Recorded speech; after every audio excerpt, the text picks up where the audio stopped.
Welcome to Tollywood secrets. এবার দেখি আপনার প্রিয় নায়িকা কি বলছেন।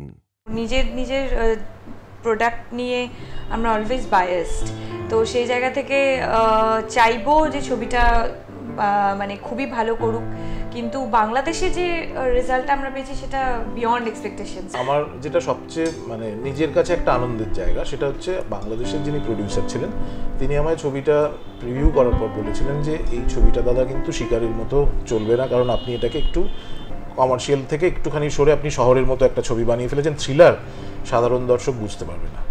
কিন্তু সেটা যখন ওখানে মানে রিলিজ হলো এবং রিলিজ হওয়ার পর যে পরিমাণ রেসপন্স পেয়েছি, মানে একটু আগেই সাকিবের সাথে আমার কথা হচ্ছিল, বললো যে 6 সপ্তাহ ধরে এখনো হাউসফুল ছবিটা। তো সেই ক্ষেত্রে গিয়ে কোথাও একটা এক্সপেকটেশন তৈরি হয় যে মানুষ হয়তো একটু কারো নিজের টেস্ট বদলাচ্ছেন।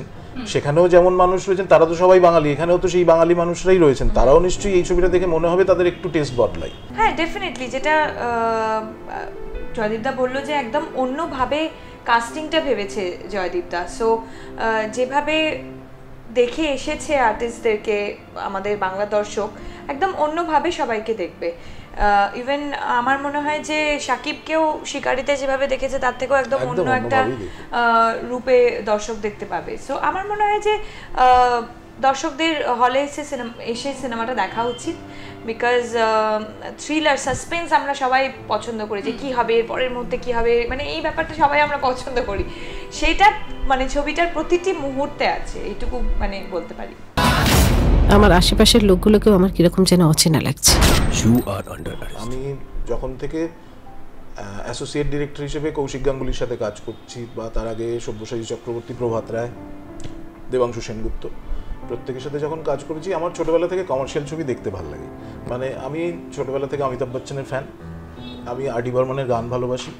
সুতরাং এই জিনিসগুলো সবসময় গিয়ে আমাকে কোথাও গিয়ে আমার যখন কাজের ক্ষেত্র তৈরি হয়েছে, আমি হয়তো কৌশিক গাঙ্গুলির সাথে কাজ করেছি, কিন্তু আমি নিজে জানি যে আমি কৌশিক গাঙ্গুলির মতো ছবি আমি বানাবো না।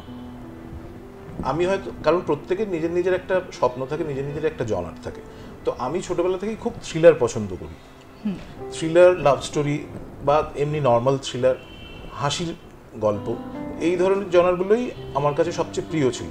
আচ্ছা, এই কাজগুলো মানে মেগা সিরিয়াল তো আর প্রত্যেকটা জিনিসকে সফল করে না একটা ডিরেক্টরের, মানে সেইখানে হয়তো অনেকগুলো মানে এক একটা এপিসোডে বা এক একটা মেগা সিরিয়াল যদি 300-400 এপিসোড চলে, তাতে অনেকগুলো জায়গা সে কভার করতে করতে যেতে পারে। তাতে কখনো হাসির গল্প থাকে, কখনো থ্রিলার থাকে, কখনো সামাজিক গল্প থাকে, কখনো লাভ স্টোরি থাকে, পুরোটা নিয়ে তো একটা মেগা সিরিয়াল হয়। সুতরাং আমার সেই মানে আমি নিজেকে সৌভাগ্যবান বলে মনে করি যে আমার সেই প্র্যাকটিসটা বহুদিন ধরে ছিল, যে আমি সব কিছু করতে পেরেছি।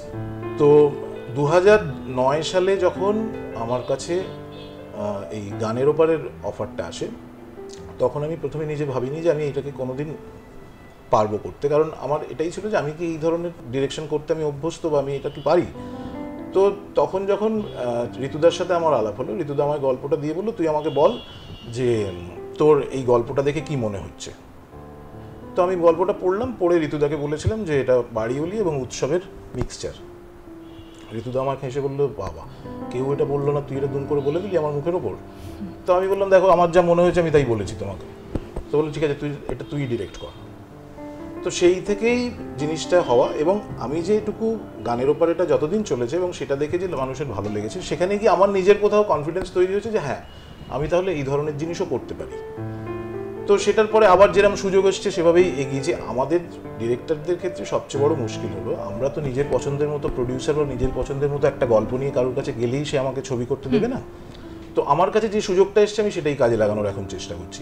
পরবর্তীকালে যদি আমাকে কেউ গানের ওপরের মতো একটা ছবি করার সুযোগ দেন, আমি নিশ্চয়ই গানের ওপরের মতো একটা ছবিও করতে চেষ্টা করব।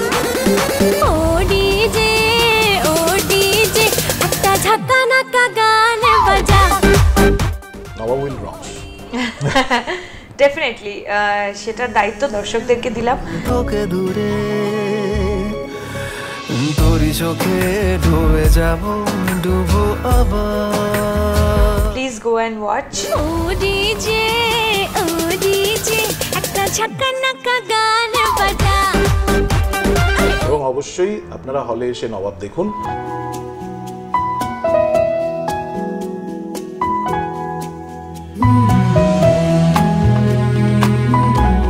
এইটুকু বলতে পারি নবাব আপনাদের নিরাশ করবে না।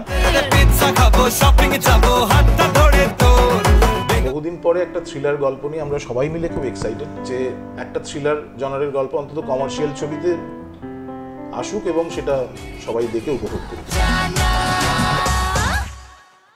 এই ভিডিওকে লাইক করুন, শেয়ার করুন এবং এই চ্যানেলকে সাবস্ক্রাইব করুন।